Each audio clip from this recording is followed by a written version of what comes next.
morning and welcome to Tucker Carlson tonight. Amid the flurry of sexual assault allegations, there's one important one you may have missed today. A woman named Courtney Morse told the Washington Post that Congressman John Conyers of Michigan once propositioned her for sex while driving her home in 2001. When she refused, she says, he brought up the disappearance of former intern Chandra Levy, who was, of course, killed in Washington that year, essentially, she claims, invoking the threat of murder.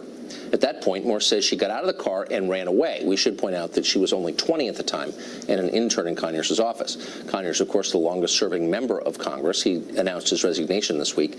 In a minute, we've got some news about members of the Conyers family. But first, Melanie Sloan is one of a half dozen women who have accused the congressman of harassment, and she joins us tonight. Melanie, thanks for coming on. It's nice to be here. So you are one of the reasons that this story has come to light. Tell us how it happened. After I told my story to the Washington Post and it appeared in the news, Courtney Morse reached out to me, wanted to talk about what had happened to her. She was considering whether or not to come forward, and I encouraged her to publicly tell her story. So one of the reasons that I want to talk about this tonight, there are a lot of allegations flying around Congress and the rest of the country for that matter, and some of them seem true, some of them you don't really know. This seems to me in a different category because she is suggesting he was implying something very dark by invoking the name of a murdered intern during their exchange. Are we misreading this? She thought that he was implying something horrible. She certainly thought it was possible. She was clearly very nervous by it and scared by the entire experience. So if here you have a member of Congress, one of the most famous, now literally the longest serving, capable, she says, of implying murder, it's hard to believe that nobody knew that he was a lunatic, if this is true. That's lunatic behavior. And nobody suspected it? I don't understand how that could be. Well, look, I wasn't there, so I don't know what happened. I do know that I've talked to Courtney, and I believe her when she tells me what happened and that she was quite terrified by it. She told other people at the time about the incident. So the statement speaks for itself. Conyers is a mercurial person, and I think often has said things that he doesn't necessarily mean. I doubt he was really threatening to kill her. That seems extremely unlikely. But clearly she was frightened, and for good reason. Yeah, I mean, I guess that's kind of the point. This is different from, you know, many of the allegations that we're hearing are of a familiar kind. People who are insensitive, boorish, predatory. They're awful, but they're kind of recognizable in the kind of scope of human behavior. But to say to a 20-year-old intern, to invoke a dead intern to an intern you're hitting on, suggests you're a psychopath. Well, I don't think Congressman Conyers is a psychopath. I can't explain his statements. You know, again, I wasn't there, and this was a long time after I worked for him. So I will say that he is unusual in how he talks a lot of times, and sometimes there seem to be inconsistencies in things he'll say. So it's hard to envision exactly what happened there. So you work for him, though. You consider him capable of this? I don't consider him remotely capable of killing anybody. No, of saying this. No, I don't. I really don't know. I never heard him say anything remotely like this. So but I certainly am not challenging Courtney's experience or what she heard. I don't know.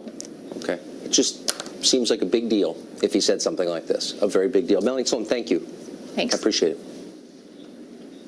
Staffers from Conyers' office say that for years there have been moments when it seemed like he had no idea where he was and who was around him. Sounds like a lot of fun. Meanwhile, Congressman Conyers has said that his preferred replacement would be his 27-year-old son, John Conyers III. He's got a lot of experience so far as a rap artist. You may be familiar with his song, My N-Words Turn Grams into Grands. He was also arrested earlier this year for stabbing his girlfriend, though the charges were later dropped. In addition to his career as a musician, he is a writer for the Huffington Post, needless to say. He's also a partner at some kind of hedge fund in Detroit and a multidiscipline consultant, in case you need more evidence that the financial economy, in some cases, is ridiculous. Mark Stein joins us tonight. Mark, so there's basically the headline here is a hedge fund manager is running for Congress in Detroit. How should we take this news? Well, actually, the headline is there's a hedge fund in Detroit. That in itself is quite a staggering concept. I'd rather have a real-life House of Lords than a hereditary people's house. And I gather there's a great nephew in the Conyers family who wants to run against the son. So the Democrat primary here is going to be, John Conyers III, choice between John Conyers III, John Conyers IV, the fifth Duke of Conyers, and Caitlin Conyers, who used to be John Conyers V before he transitioned. That's going to be a choice in the Democrat primary. So you're something of a historian of Congress. How many members of Congress through the years have, in their past experience, stabbed someone? Well, I think to elect someone who has already, he claims, as Tom Jones did in the song Delilah, I think it was, I felt the knife in my hand, and she, apparently was somebody, he says he didn't take the knife, she had the knife, and in attempting to wrest the knife from her, he wound up stabbing her. This doesn't seem to be the kind of candidate you're looking for if you're making a clean sweep. As Melanie just testified, she didn't think John Conyers Sr. was capable of killing someone, whereas this guy has actually, his son actually has been arrested for stabbing someone. That doesn't seem like an improvement, frankly. This is the Dean of the House. By the way, this is the Dean of the House. Yes. This isn't just some obscure creature. I have to say, Melanie has said that he called her into the office in his underpants, and his communications director said, "Oh, we all saw him in his underpants because he changed in his office." This guy has an office job. He doesn't have to put on doublet and hose and go on stage and do Hamlet. He doesn't have to climb into a tuxedo and walk out and sing "Can You Feel the Love Tonight?" Why is he taking his pants on and off in his office all day? These are very strange people. Some of the many mysteries surrounding the Conyers office. We're going to be certain to return to this topic with you, Mark, because you're an expert on this. Thank you very much. Thanks a lot, Tucker. Thank you. We have some breaking news tonight. Republican Congressman Trent Franks of Arizona is the third member of Congress to announce his resignation amid allegations of misconduct just this week. In a statement, Franks said that he never attempted to have sexual contact with any staffer, never touched anybody in his office, or tried to. But he admitted to having, quote, an uncomfortable conversation about surrogacy with two women who worked for him. The congressman was pushed to resign by the Speaker of the House, Paul Ryan. Rebecca Heinrichs was once an advisor to Congressman Franks, and she joins us now to help clear up this story. So from what you know, Rebecca, what exactly are the charges, not formal charges? What are the allegations that are causing Mr. Franks to resign? The allegations are that Congressman Franks approached two staffers individually about the subject of surrogacy in his office. He talked about surrogacy. He and his wife have fertility problems, and so he had uncomfortable conversations. According to him, he asked them if they would ever consider being a surrogate. He never, according to him, put the question to them if they would be surrogates for him. It's an awkward conversation. It could make somebody feel uncomfortable. But to me, that certainly doesn't rise to the level of sexual harassment or some sort of sexual abuse. But that's what the claim is, and that's what he says. I worked for the congressman. I have remained in touch with him. We've worked on policy issues because I continue to do policy with think tanks. And I have never been made to feel uncomfortable being with the congressman. I have never seen any slightest bit of sexual harassment or intimidation. He has treated every single member that I've seen of his staff with dignity and respect.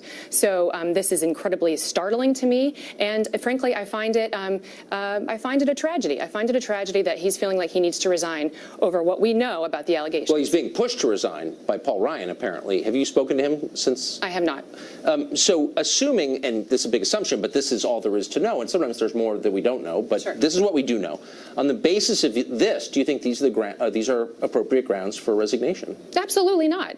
When you're a member of Congress, you're going to be working with staff on very difficult issues of policy. Right. Congressman Franks, he is one of the most well-known pro-life members, and so he cares very, very deeply about the dignity of life. He was going through something incredibly hard. He was thinking through it ethically about about surrogacy, and he was trying to go about it in a way that honored life of what would be his unborn child.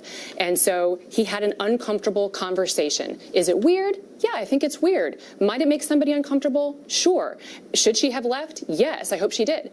But are those grounds now for accusing the congressman of something so severe, especially in this just whirlwind of accusations of legitimate sexual abuse? Right. It's sort of lumping him, with folks like Congressman Conyers, where there's a whole, slew of women who are making very serious allegations. So it's troubling. It's very troubling as his former staff and as somebody who continues to work with the congressman. Thank you for that. I appreciate it. Well, Congressman John Conyers is not the only casualty of the recent stream of sexual harassment allegations.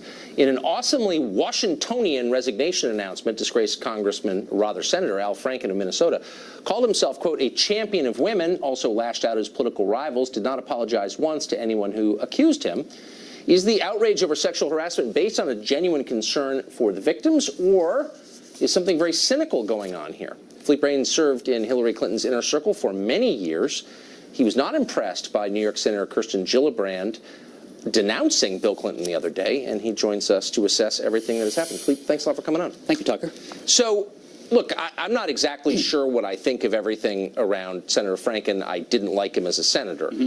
But I do know that a lot of the people denouncing him, particularly Senator Gillibrand of New York, are hypocrites. You made this point that she's a hypocrite. What was the response when you said that? Well, let me preface this before getting into the politics of it, that obviously this behavior, whether it's Senator Franken or candidate Moore or Congressman Franks, Conyers, this has to be taken very seriously. When true, it's inappropriate and abhorrent. Right. I agree. With Senator Gillibrand, the point I was making, and I think continue to make, is she's not putting in context her rationale for who she calls for resignation and when. She, 2 weeks ago, called for Bill Clinton's resignation, or saying Bill Clinton should have resigned 2 decades ago. Didn't really explain why. She didn't say she regretted not speaking earlier or regret taking the Clintons' support or money, and then goes a few weeks without saying anything about Senator Franken until yesterday. Now, that's not to say her decision is wrong. She was joined by 29 other senators. But most people have been discussing this within a framework of, if someone does this, it's unacceptable and they should resign. It's unclear in the way she's been describing her actions what that rationale is. I agree. And I'm also bothered. Look, if one of your colleagues exhibits poor judgment or does something grotesque or indefensible, attack him. I get it. But when you call yourself a defender of all women under all circumstances, you had better defend all women under all circumstances.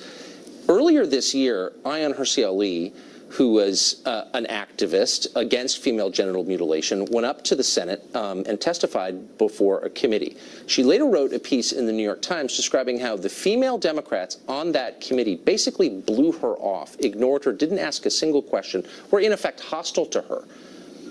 I don't understand how, and they are specifically Heidi Heitkamp, Senator Harris of California, McCaskill of Missouri, Hassan of New Hampshire. How can you call yourself a defender of all women when you can't stand up against female genital mutilation? I'm confused by the inconsistency there. Well, I'm not familiar with that event, but I will say you can't just say that all the women of the Senate, whether they're Republican or Democrat, are not attuned to allegations and concerns of women.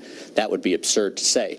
How they reacted in that case, I don't know. I don't know why, but I think what we're seeing now is everyone feeling around where exactly and how exactly to deal with these accusations. Right. You have Senator Franken. You showed a clip of what he was saying, and he's getting a lot of grief because he said, I'm resigning, but. And I think as much criticism as he's getting, it's showing the concern, and certainly among Democrats, about the hypocrisy. And he said it himself. I'm resigning. A month from now, Roy Moore is going to be taking my office. I'm resigning, but Donald Trump is still president. And there's no reckoning across the board. There's no standard being crossed the board. Here's the standard. Look, we make a mistake when we assume that all abuse or harassment is sexual in nature. You can mistreat the women in your office without hitting on them or taking your clothes off in front of them.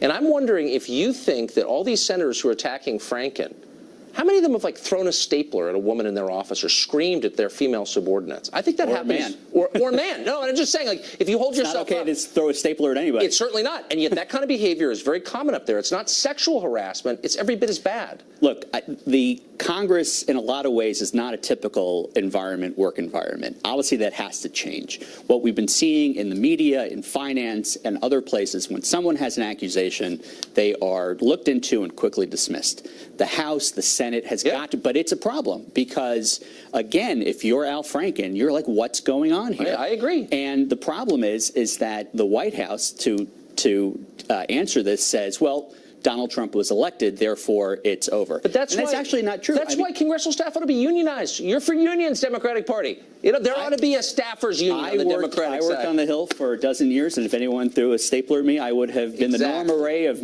no staplers. Talk to the shop steward. Thank you, Philippe. Thank you for having me, Tucker. Yet another Fox News alert on a night full of the Justice Department has launched a federal investigation into Planned Parenthood and its practices and the sale of fetal tissue. In a letter first obtained by Fox, reporters Brooke Singleman and Jake Gibson, the Justice Department has formally requested unredacted documents from the Senate Judiciary Committee, the same panel that led the congressional probe into that organization, Planned Parenthood. The letter includes confirmation of an ongoing investigation into practices over there. We will keep you abreast of that investigation. Up next, exclusive new information about the Mueller probe's deep ties to the Democratic Party establishment. How did the people who defended one of Clinton's closest key aides wind up on the investigation into Donald Trump? We've got details. Stay tuned.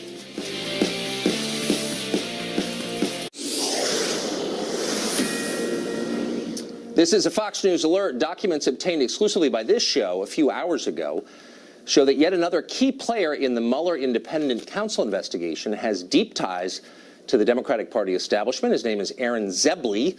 He is described in media reports as Mueller's right-hand man. Back in 2015, Zebley was a lawyer in private practice, and he represented Hillary Clinton IT staffer Justin Cooper. Cooper is the one who, personally put in the Secretary of State's private illegal server in her Chappaqua home. Congressional investigators sought to meet with Cooper, but they were stonewalled again and again by Zebley. Documents that we obtained today show the frustration of the Senate Homeland Security and Government Affairs Committee in trying to get to Mr. Cooper because, and we're quoting now, Mr. Zebley telephoned Homeland Security Committee staff to inform them that Cooper had chosen to cancel the interview. In a letter to Cooper, congressional investigators complained that, quote, "We are troubled by your attorney," referring to Zebley, "his complete refusal to engage the committee in a discussion about how to further assuage your concerns." Take that in for a minute. A lawyer who played a defense role in the federal investigation into Hillary Clinton is now playing an offensive role in the federal investigation into President Trump. This is not the first time the Mueller probe has been dogged by questions of partisanship. FBI official Peter Strzok, we've been telling you about all week, was removed from that probe, demoted to the HR office over at the FBI, following the discovery of anti-Trump text messages and pro-Hillary text messages he had sent to his mistress, also an FBI employee. The investigative team over there includes the Mueller team, Kyle Freeney, he's an Obama donor, and Jeannie Rhee, who once represented the Clinton Foundation. To make matters even messier for the Justice Department, by the way, a senior official recently demoted amid an investigation into his contacts with the opposition research firm that produced the now discredited Trump dossier. Initially, Justice Department officials would not provide the reason for the official's demotion, but details were later turned over by Congressman Devin Nunes, who found the official had met with Christopher Steele, the former British spy and author of the dossier, back during the last campaign. Boy, it's a lot to digest. All of it comes as FBI Director Chris Wray was grilled by Congress this afternoon. Take a look at part of that. I'd ask you again, surely you've examined the definition and the distinction between extreme carelessness and also extreme carelessness and the gross negligence that's within the statute. You really going to tell us today that you don't have an opinion on that distinction? Gross negligence is the language in the statute, I believe. But I believe also that almost anybody who grabbed a thesaurus would say that gross negligence and extremely careless are pretty darn close to each other. So if they're close to each other, then why change it? That's the question Steve King might have been getting to. Congressman Steve King of Iowa joins us on the set tonight. Congressman, thanks for coming on. Thanks for having me, Tucker. So before I ask you about your hearing today, this news that Aaron Zebley, who is working with former Director Mueller, head of this investigation, once was the personal lawyer of Hillary Clinton's IT guy and blocked him from coming to Congress. Why would Mueller hire an obvious Democratic partisan for a politically sensitive job like this? You know, this whole thing screams of conflict of interest along the way. And the question was asked today of Director Wray, and we didn't get a lot of answers from him, but he's got a difficult tightrope he needs to walk here, too. But the question was asked, essentially, did you have a criteria that they needed to be pro-Clinton in order to be part of the team, or did Director Mueller have that require that you need to be pro-Clinton, or was it just happenstance, and where the only people he knew to tap into was I'll say the group of people who are Clinton partisans. But it looks like every single one of them is a Clinton partisan. What's so grotesque and ironic about it is the whole point of the independent counsel statute is to reassure the public that the investigation is above politics. That's why it's taken out of the hands of the DOJ leadership. So you'd think that Mueller would go out of his way to make certain that no one on his team could be accused of partisanship, and yet almost all of them seem to have ties to the Democratic Party. If not everyone.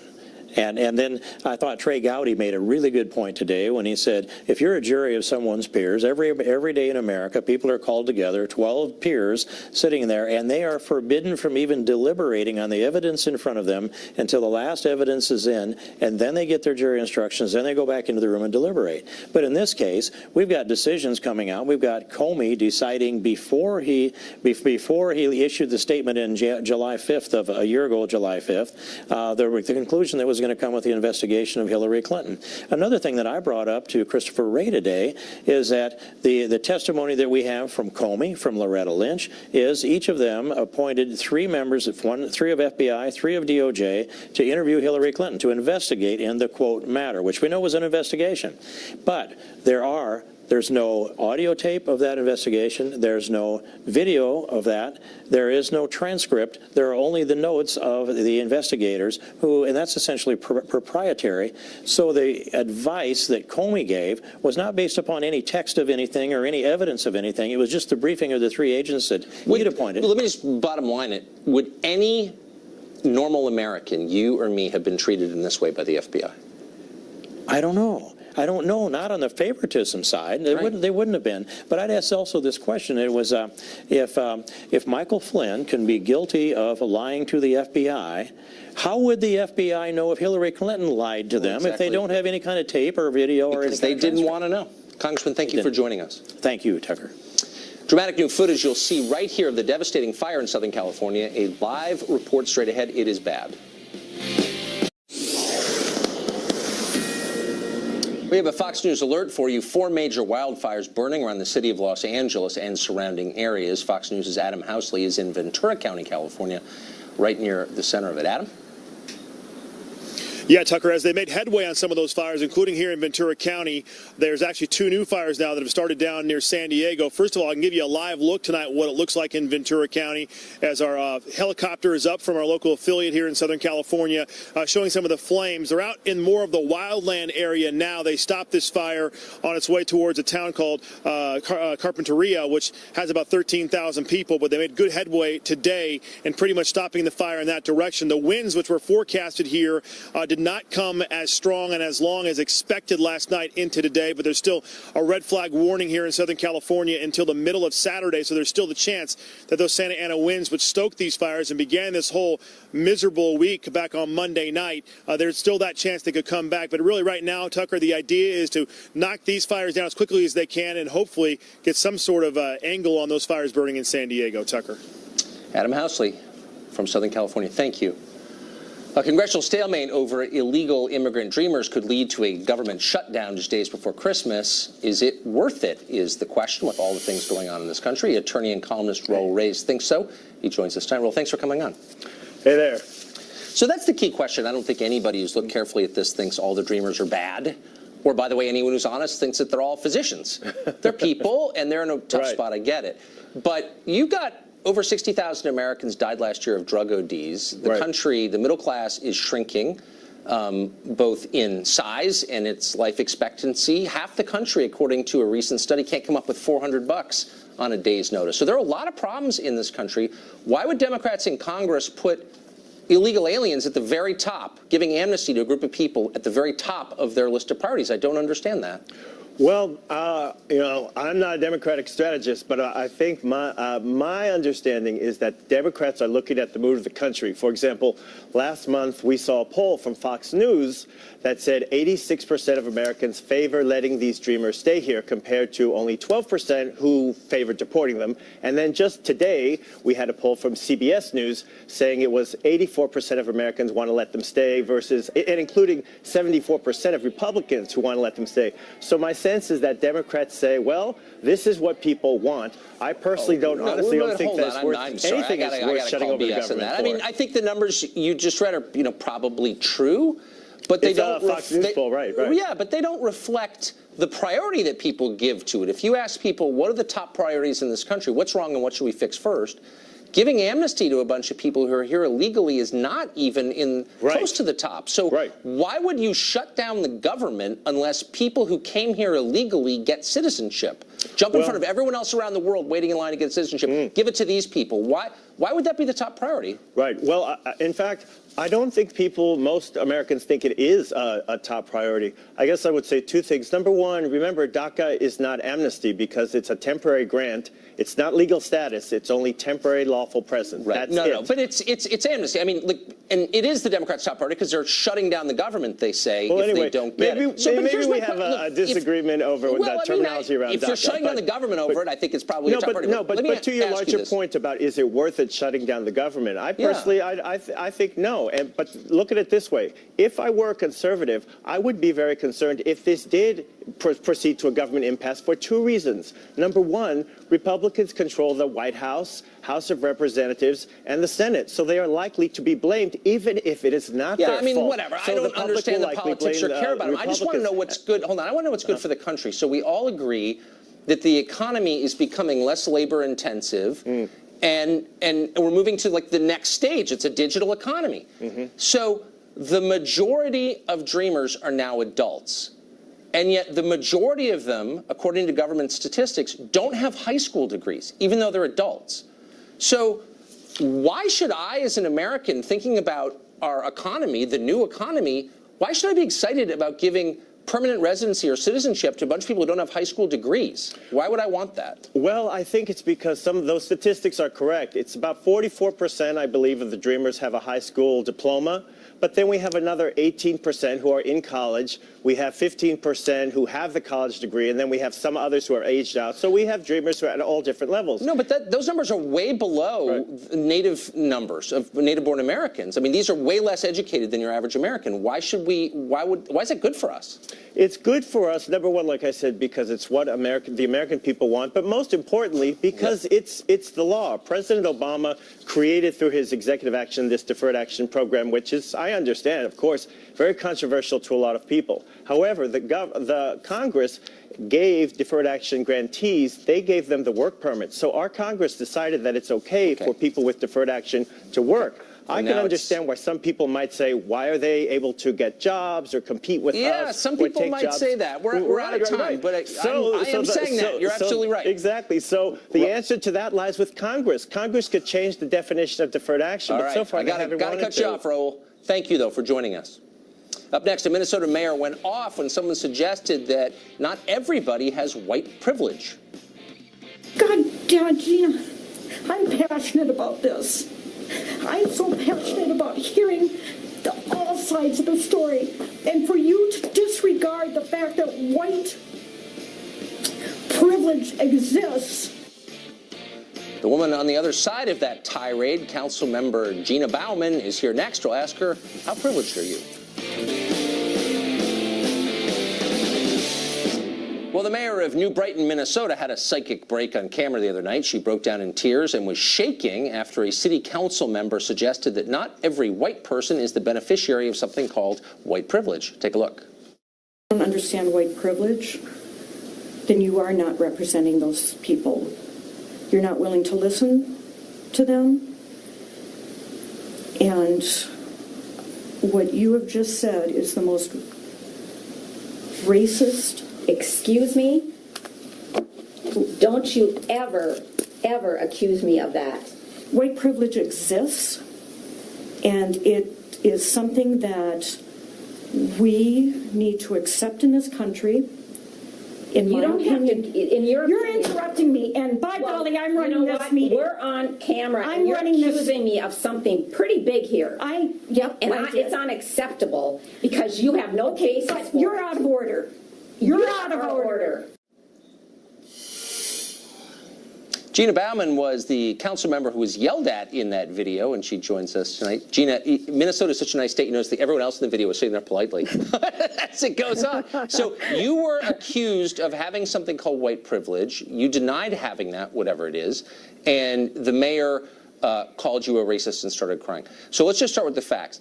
Are you privileged? Did you grow up privileged, like serious privilege, like Oprah-level privilege? Were you that privileged growing up?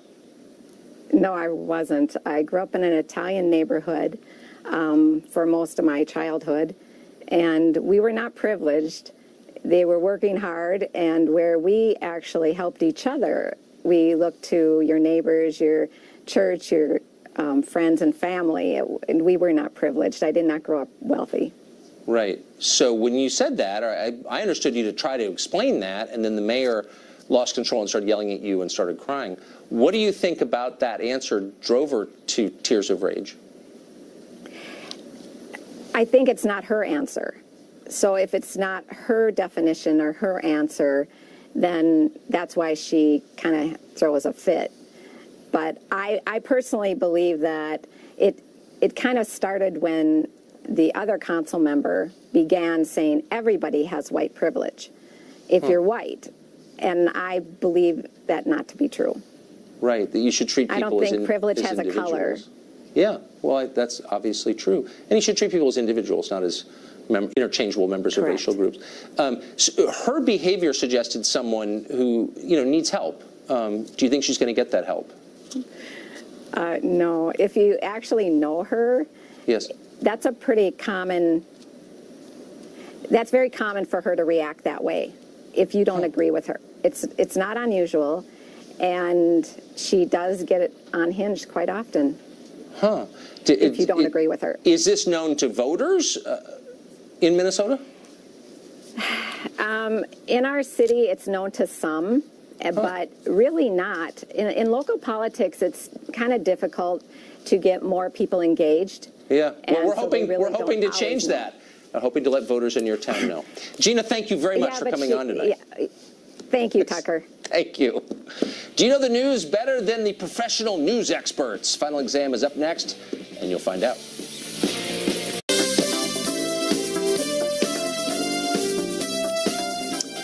Time now for Final Exam, best part of the week. Two contestants and certified news experts pitted against one another to determine which has been paying closer attention to the news. We can't overstate. These are people who are paid to watch the news. Joining us this week, Fox News Tonight anchor Shannon Bream, who remains undefeated in several, maybe 4 or 5 news quizzes, and a newcomer, Fox News correspondent Jillian Turner, whom we are proud to call a colleague all of a sudden. Great to see you both. Yeah. Do I need to, thank you guys so much.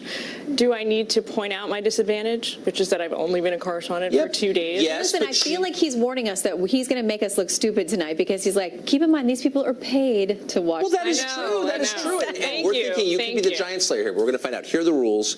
Obviously, Shannon knows them well. Hands on the buzzer. I ask the questions. The first one to buzz in gets to answer. You have to wait until I finish asking the question in order to buzz in. Each correct answer worth 1 point. If you get it wrong, you lose a point. Best of 5 wins. Winner gets the fabled mouth-breathing golden retriever mug, a real favorite. Shannon with has a whole cupboard of them. She does. She's got a whole, like every time you have coffee. Right, when the good china, when people come over, these are the cups that we the bring out. mouth-breather mug. We do. It's perfect. All right, you ready? Well, one more question. Yes. If someone gets the answer wrong, does the other contestant get a chance? Or No, we mock you and move on. All right. But there is a kind of moral penalty for it. Okay, question 1. Or an easy one to start. Some surprising news concerning the Olympics this week. Which country has been banned from competing in the 2018 Winter Olympics in South Korea because of doping in previous games? Oh, Jillian Turner. Yes. Russia? Russia is the answer. Go to the tape. Is Russia correct? Russia will be banned from the upcoming Winter Olympics. Yep, you heard it right. The International Olympic Committee punishing the country for a massive doping scandal at the Sochi Games. Athletes who can prove they are clean, they're invited to compete, but they'll have to compete under a neutral flag. Russia, says Jillian. I don't know, but Pete agrees. I don't know. You were correct. Pete said it must be true. It's absolutely true. Question 2. Ex-49ers player Colin Kaepernick was just presented with the coveted Muhammad Ali Legacy Award during a Sports Illustrated Sports Award ceremony. Which famous person, a singer, presented him with that award, saying, quote, "Kaepernick has a selfless heart"? Shannon Bream. Beyonce. Beyonce, says Shannon Bream. To the tape we go. Ladies and gentlemen, I'm so proud and humbled to present the Muhammad Ali Legacy Award to Colin Kaepernick. I accept this award knowing that the legacy of Muhammad Ali is that of a champion of the people. Humbled. Do you believe she was actually humbled? Oh, that's not the question. The question was Beyonce. I liked her and earrings. You're correct. I liked her earrings. I liked her earrings. Hashtag humbled. Hashtag humbled. You always find a positive angle. I try to I'm see upset the sunny side of life. Sorry to interrupt, Shannon. I was going to say I'm very disappointed because normally I'm very up on pop culture. I thought you'd. I don't know how that one But slipped part out of it is my radar. reaction time. Just She's one. cat-like in her reflexes. No, look, listen, she proved that buzzer works, because last week everybody was like, Peter Ducey's buzzer didn't work. It works. I watched that. That's He right. was trying That's to. why we haven't brought him back. Question 3. New research found that eating a certain type of fatty, indulgent food every day can, in fact, lower the risk of heart disease. The question, which food is it? Here's a hint. Greatest food in the world. Fatty food. Which fatty food? Think of it this way. European countries, healthy people, eating a lot of this food. That's the last hint. You can melt it. Shannon Bream. Cheese? Cheese, says Shannon Bream. To the tape we go. A new study suggests that a little cheese a day could keep the doctor away. A recent analysis of over 200,000 people found that those who ate cheese daily had a 14% lower risk of developing heart disease and were, yes, bring on the brie. It's totally true. It's why you never see unhealthy pizza eaters. Have you ever noticed that? I've seen some unhealthy. Yeah, I have too. Little pizza joke. But cheese is great, I will say. Cheese is as a non-physician. Okay, next question. A member of Donald Trump's cabinet set the internet on fire this week when photographs of his trip to Saudi Arabia went viral. Who was it?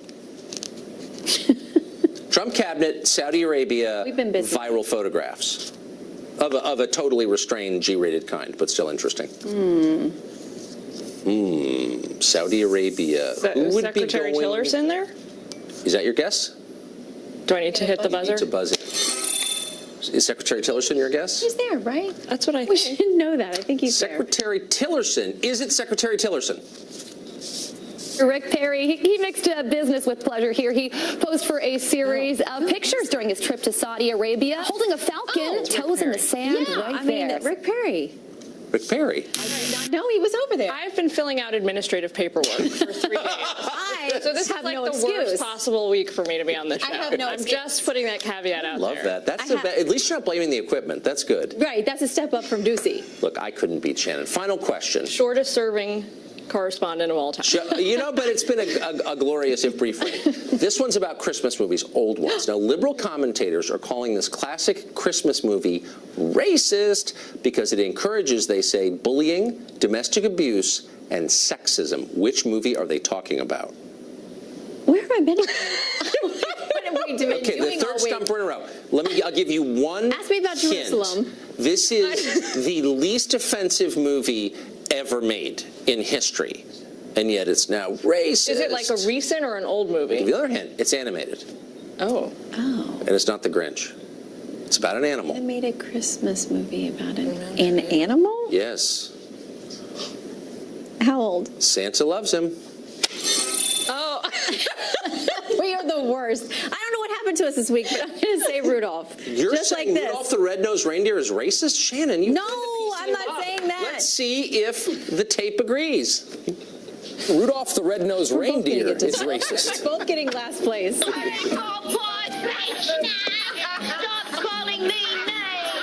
The Huffington Post criticized criticizing this classic holiday film using comments from the movie's audience.